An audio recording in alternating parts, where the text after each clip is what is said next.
In order to stretch your painted canvas, we must first build the stretcher, and we do this by cutting 4 pieces of stretcher bar to the appropriate length with a 45-degree angle on each end. And now we attach all 4 pieces of stretcher bar at the corners by using glue, of course, and V-nails would be the traditional method.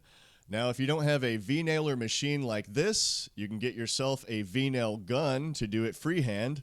And if you don't have one of those, you can use pocket screws on each corner. And if you can't manage that, then you can get by firing finish nails across each side of each corner. And once you have all 4 corners attached, you've got your outer support of your stretcher.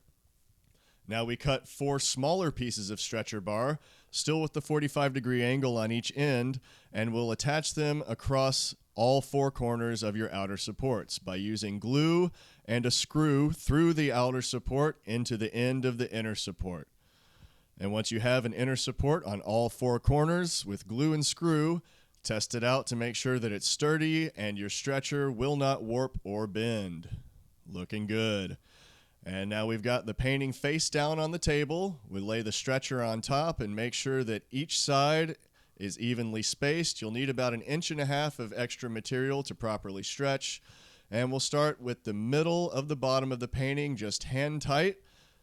And we move to the top and stretch that until a wrinkle starts to form down the middle of the canvas. And 2 staples at an angle make sure that the canvas will not tear.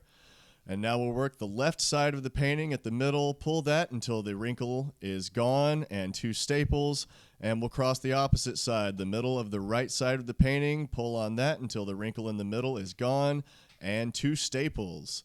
And now we're going to work the corners, pull one side of a corner and staple, and the other side of the corner and staple. And now we go to the opposite corner, pull each side and staple. You always want to work opposite ends to make sure that your canvas does not bunch up and that you're not warping the painting.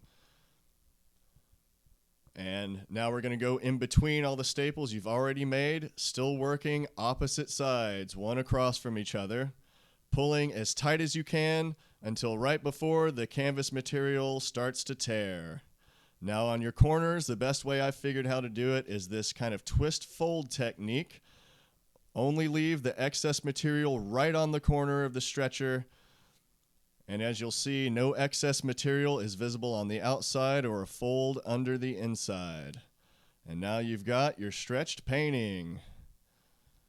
Looking great, bud.